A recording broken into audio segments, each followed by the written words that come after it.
यकीन करें आज जो सरों पे टोपियां सलामत है ना, इन्हीं उलमा की बदौलत सलामत है। आज जो चेहरों पे दाढ़ियां सलामत है ना, इन्हीं 5-6 हज़ार रुपए लेने वालों की वजह से सलामत है। आज हमारी नज़रों में इनका वक़ार नहीं। हम बड़े दावे के साथ ये बात आपसे कहना चाहते हैं प्यारे, हमने सबसे बड़ी गलती ये की है कि हमने अपने उलमा का एहतराम नहीं किया है, हमने अपने उलमा की इज्जत नहीं की है। आप कहेंगे मौलवी साहब आप कैसे कह सकते हो, अगरबत्ती सबसे पहले हम मौलवी के नाम की लगाते हैं, फाता में सबसे पहले मौलवी को बुलाया जाता है।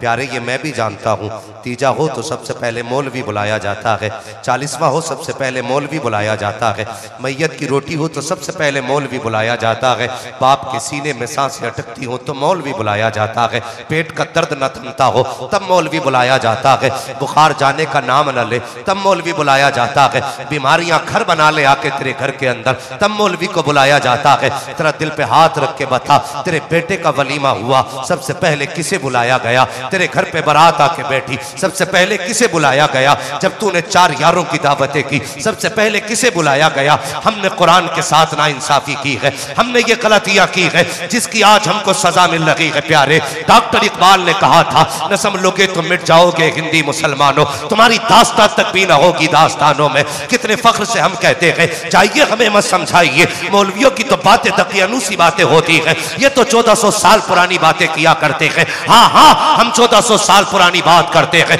शुक्र है हमारे बुजुर्गों ने कहा है, बेटे घर नया बना लेना, गाड़ी नई खरीद लेना, कपड़े नए पहन लेना, लेकिन 1400 साल पुराना की रखना है। हम जो बात करते हैं हम नई बात नहीं करते, हम तो वो बात करते हैं जो सिद्दीक़ अकबर ने कही है, हम वो बात करते हैं जो फारूक आज़म ने कही है, हम वो बात करते हैं जो उस्मान गनी ने कही है, हम वो बात करते हैं जो मौला अली ने कही है। तुझसे किसने कह दिया मौलवी दकियानूसी होता है? नहीं, खुदा की कसम मौलवी दकियानूसी नहीं, मौलवी या तो मुहम्मदी होता है या फिर मौलवी हुसैनी हुआ करता। नारे तकबीर, नारे रिसालत, मसलक आला हज़रत, अज़मत कुरान कॉन्फ्रेंस, हज़रत अल्लामा मुफ्ती हम्माद रज़ा क़ादरी। बदलो अपने आप को, उलमा की इज्जत करो। मैं 10 बच्चे हाफिज़ कुरान बने, कितने?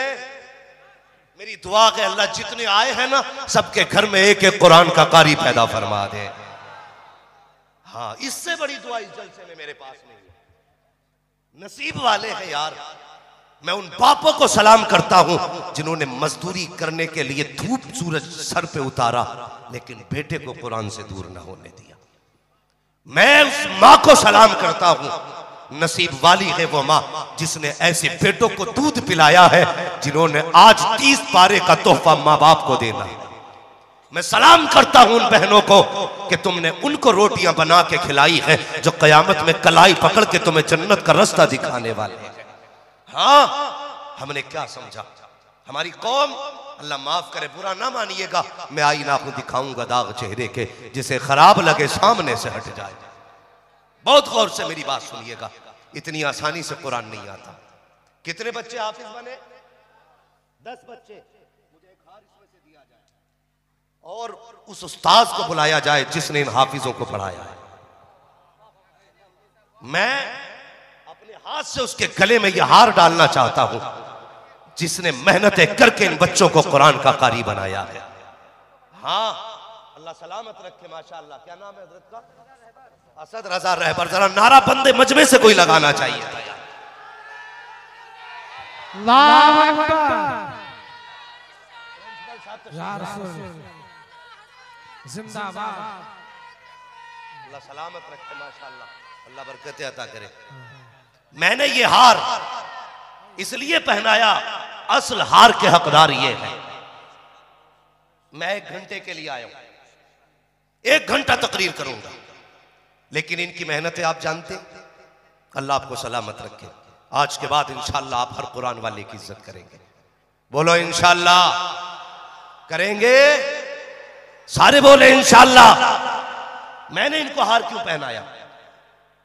ये 10 बच्चे जो कुरान के हाफिज बने, क्या आपके सिर्फ हुसैन नगर के हैं ये बच्चे? दूर के भी होंगे, बाहर के बच्चे हैं ना सारे। मैं इस बस्ती वालों को सलाम करता हूं। कयामत के दिन जब ये हाफिज उठाए जाएंगे, कहेंगे मालिक सिर्फ हम ही जन्नत में नहीं जाएंगे, उन्हें भी साथ भेज जिन्होंने बेटा समझ के खाना खिलाया था, जिन्होंने अपना समझ के लुक़्मे खिलाए थे। और यार अकेले नहीं जाने वाले, कसम खुदा की मैं वक्त होता तो आपसे आज बात करता, लेकिन बस कुछ बातें मेरी सुन ले। मैंने गले में हार डाला, तकलीफ होती है। इश्तिहार में बहुत छोटा नाम होता है कुरान पढ़ाने वाले का। मुझे तकलीफ होती है अगर मेरा नाम इश्तिहार में बड़ा ना डाला जाए।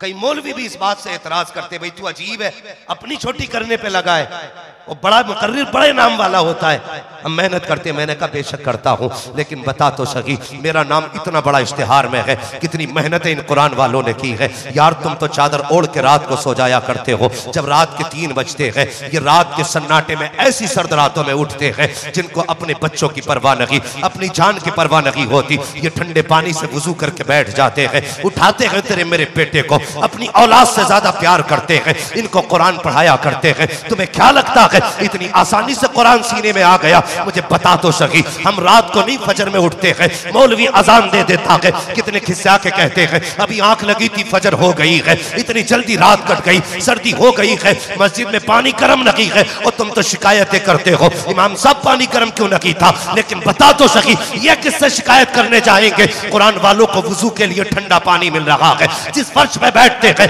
वो फर्श भी ठंडा होता है। क्या इनको औलाद प्यारी नहीं है? क्या इनको जान प्यारी नहीं है? हाँ हाँ, इनको भी औलाद प्यारी है, जान भी प्यारी है, लेकिन सबसे ज्यादा, औलाद से ज्यादा, जान से ज्यादा अगर प्यार करते हैं तो कुरान से प्यार करते हैं, कुरान वालों से प्यार करते हैं। कसम खुदा की ये इनकी मेहनतें हैं, मैयत तेरी होती है, जनाजा पढ़ाने के लिए मौलवी तैयार नजर आया।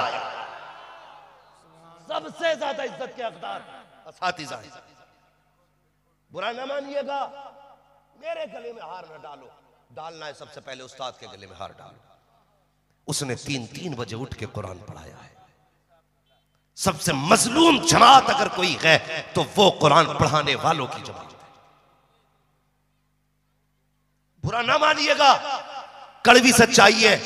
लोग मेरी गुफ्तगू सुन के समझते हैं शायद ये हमारे दर्द का इलाज इसके पास होगा, लेकिन मैं वो कम नसीब हूं जो किसी का इलाज नहीं कर पाता।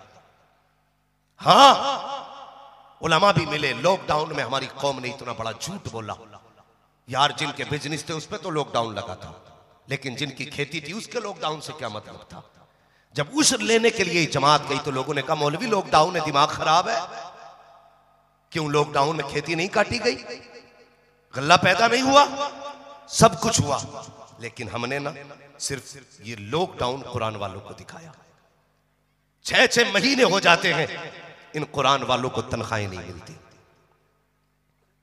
सोचो जरा, रोज के 500 रुपए कमाने वाला घर नहीं चला पाता, ये 300 रुपए कमाने वाले कैसे घर चलाते हैं?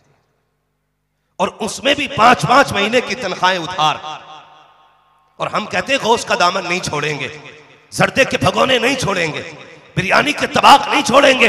क्या करोगे ऐसी बिरयानियां खा के? खुदा के वास्ते बदल जाओ और अपने आप को भी तैयार करो और कह दो इन कुरान वालों से फिक्र करने की जरूरत नहीं है। मौलवी, दुनिया मदरसे की दुश्मन हो गई है, हर कोई चाहता है मुसलमानों के इदारे बंद हो जाएं, लेकिन याद रखो, दुनिया को बता दो कल भी ये मदरसे मुस्तफा के करम पे चल रहे थे, आज भी हुजूर के करम पे चल रहे हैं। कोई मदद करे न करे, मदरसे की मदद के लिए अजमेर वाला भी मौजूद है, मदीने वाला भी मौजूद।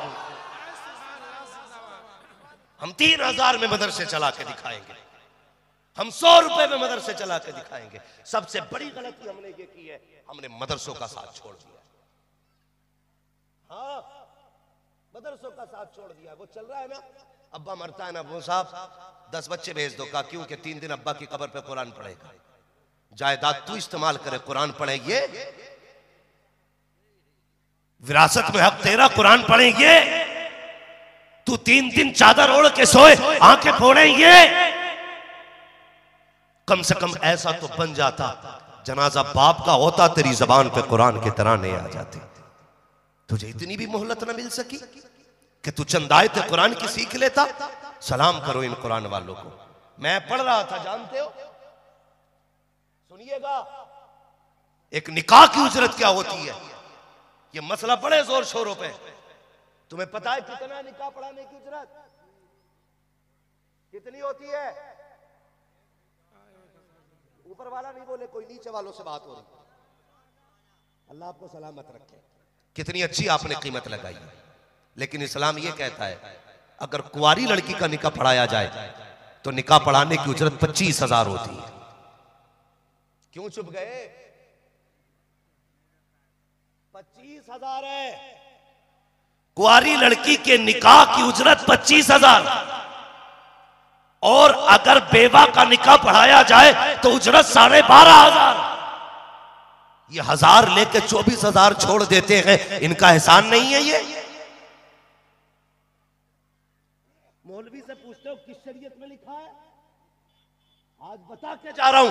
और बाजे बजाने वालों, ढोल बजाने वालों, अगर हया के दिल में बजाओ डीजे, तुम्हारी मर्जी है, तुम्हारा हिसाब हमें नहीं देना, अपना हिसाब तुम्हें देना है। अगर अपने बाप की औलाद है डीजे वाले तो डीजे बजा, लेकिन 25,000 निकाह के मौलवी को भी दे के जाने। तब जानते कितना बड़ा जिगरा है। बताओ ना हमें, 25,000 बनते मौलवी के दोगे? बड़ा गरीब हो साहब, माफ कर दो। हाँ, दो ही जगह इसने माफी मांगी। एक तो बीवी से मेहर के मौके पे हाथ जोड़े और दूसरे मौलवी से निकाह की उजरत के मौके पे हाथ जोड़े। बाकी टाइम बटन ना लगे, इधर नहीं जाना। बड़ी अच्छी तकरीर हाँ हजरत की हुई है अभी, इंशाअल्लाह उस पर पूरी कौम का अमल रहेगा। बस कुरान के ताल्लुक से मुझे कुछ बातें करनी है। कितना मुश्किल होता है कुरान पढ़ना, कभी सोचे। वो बच्चे हैं जो कुरान के हाफिज बने। मेरी ये ख्वाहिश थी कि ये बच्चे दस्तार के बाद बैठते, फिर मैं गुफ्तगू करता, लेकिन वक्त की कमी की वजह से मौलाना इरफान साहब ने मुझे कुर्सी दे दी। बस मेरी बात सुन ले। सुने, जब हर किसी को अपनी औलाद प्यारी है ना, कोई ऐसा है जिसे औलाद प्यारी नहीं? सारे लोगों को औलाद प्यारी है, सबको प्यारी है ना। सर्दी आ रही है, एक माँ तीन मरतबा उठ के बच्चे का कंबल चेक करती है, कहीं मेरे बेटे के पैर तो नहीं खुले, कहीं सर तो नहीं खुला। बाप की आंख खुलती है तो उठ के बेटे को देखता, मेरे बेटे के कहीं बदन से लिहाफ उतर तो नहीं गया। अल्लाह अकबर, इतनी औलाद प्यारी होती है। हाँ, एक बाप अगर परदेश से कमा के आता ना हजरत, तो सबसे पहले जो चीज लाता, अगर बेटा सोता होता कहता बीवी से उठा इसे, मैं इसकी पसंद का फल लेके आया हूं, ये देख के कितना मुस्कुराएगा, बस मैं इसे देखना चाहता हूं। ये एक बाप का दिल होता है, बेटे के चेहरे पे एक हंसी देखना चाहता है बाप। मगर बता तो सही, जब यही बेटा घर से कुरान के लिए निकला, मैं मदरसों में आना जाना रहता है, अल्लाह इस मदरसे की बहारों को सलामत रखे। यार 5-5, 6-6 साल के बच्चे मदरसे में अपने हाथ से कपड़े धोते, अपने हाथ से 7 साल का बच्चा कपड़े धोता है। तेरा बेटा 9 साल का हो जाए, उसे जूता साफ करना नहीं आता, ये मदरसे की अता है। 5 साल का बच्चा भेज दे, अल्लाह उसे पूरा जिम्मेदार मर्द बना देता है।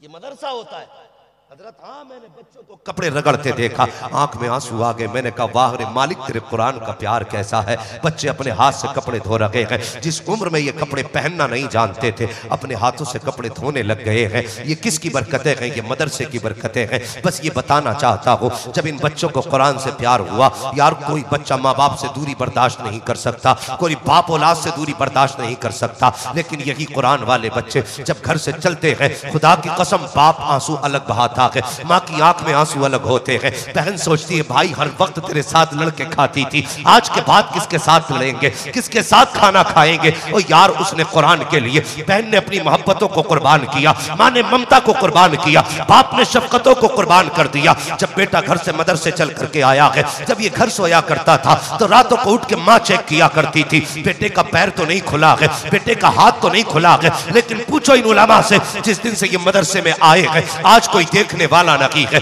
इनके नीचे जो बिस्तर बिछा है उस पे पैर रखो तो ठंडक महसूस होती है। और तेरे बच्चे तो बेड पे सोते हैं, सुबह उठ के मक्खन पराठे खाते हैं, उनके लिए वुजू के लिए गर्म पानी है, मुंह धोने के लिए गर्म पानी है, परेज तैयार की हुई ड्रेस रखी हुई है। मगर पूछ इन कुरान वालों से, रात को 2 बजे उठ जाते हैं, ठंडे पानी में हाथ डालते हैं, बिस्मिल्लाह पढ़ के वुजू करते हैं, रब फरिश्तों में ऐलान करता है देखो तो सही ये बंदा मुझसे कितना प्यार करता है। दुनिया गरमाई के चक्कर में है, ये ठंडे पानी से वुजू कर रहा है सिर्फ मेरी मोहब्बत में। अल्लाह अकबर, ये बच्चे का हौसला देखो। यही बच्चे कुरान पढ़ते हैं। जाओ कभी जाकर के मदरसे देखा करो, कभी मकतब को देखा करो। हमने ड्रेस आला पहना ली ताकि हम दुनिया में मैयार वाले कहलाए, अच्छे घर बना लिए ताकि आला मैयार वाले कहलाए, लेकिन आखिरत का कुछ नहीं सोचा है, कब्र की कोई तैयारी नहीं है। जाओ कभी मदरसे जाया करो। तेरे बेटे हर वक्त में इतने मोटे गद्दे पे लेटते हैं, ऊपर से इतना मोटा कंबल होता है ताकि उन्हें सर्दी ना लगे,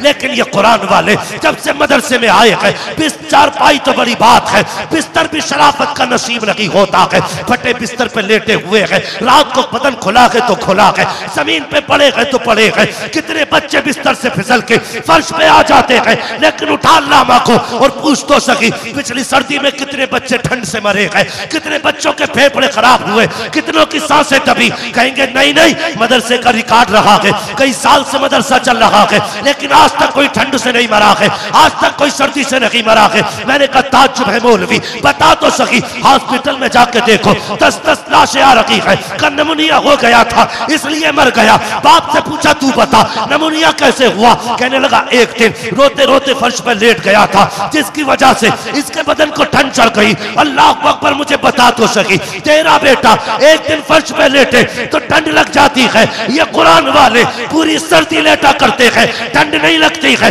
बता तो सकी इन्हें किसने बचाया है? तो जवाब ये है, जब बच्चे घर पे रहते हैं तो माँ बाप बचाते हैं, जब मदरसे में होते हैं तो रसूल पाक बचाया है।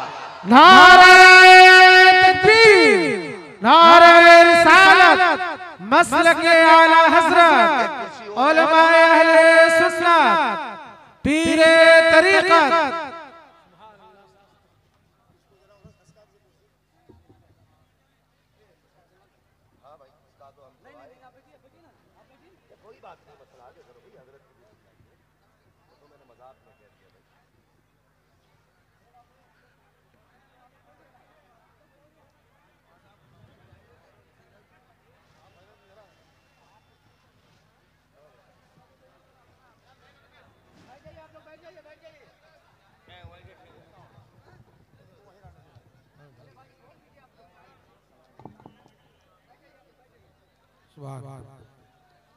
अब बैठ जाए। नारे तकबीर, नारे रिसालत, मसलके आला हज़रत, फैज़ाने आला हज़रत, अज़मते कुरान कॉन्फ्रेंस।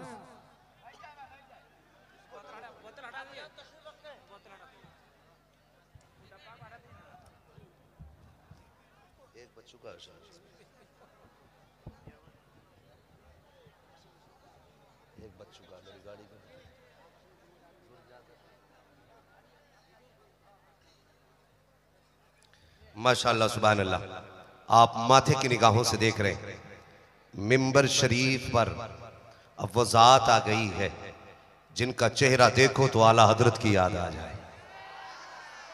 माशाअल्लाह, हमने अपनी आंखों से आला हजरत को तो नहीं देखा, आज हमें फख्र है कि अपनी आंखों से शहजादे आला हजरत को देख रहे हैं। हाँ, कसम खुदा की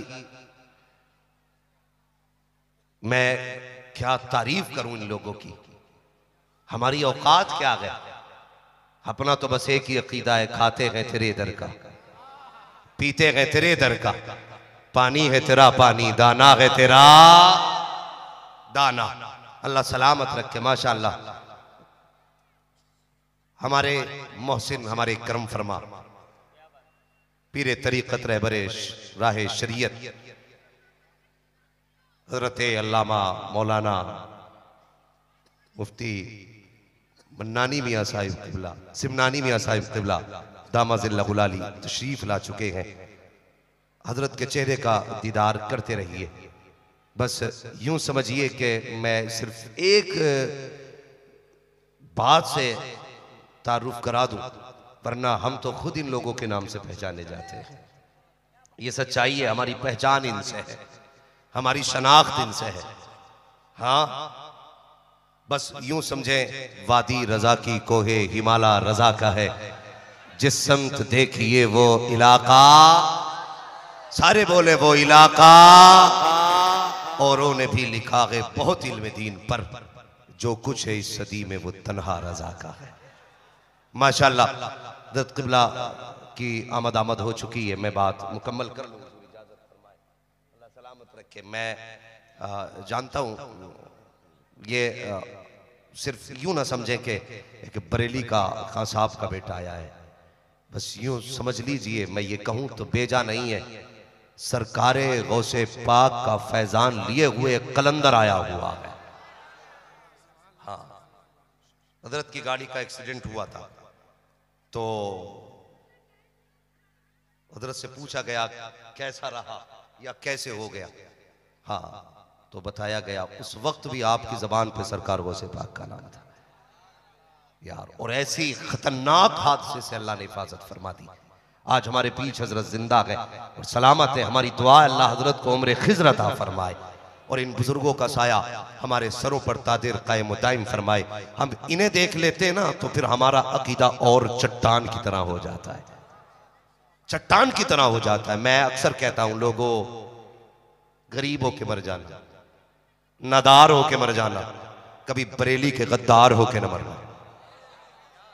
ये बात मैं अकीदत की बुनियाद पे नहीं कहता, हकीकत की बुनियाद पे कहता हूं, इसलिए कि आज के दौर में ईमान की हिफाजत की अगर कोई जमानत है तो वह मसलक आला हज़रत है। हाँ, इस पर भी अगर गुफ्तगू करता तो वक्त चाहिए। बस मैं हुजूर की इजाजत से बात मुकम्मल कर लूं।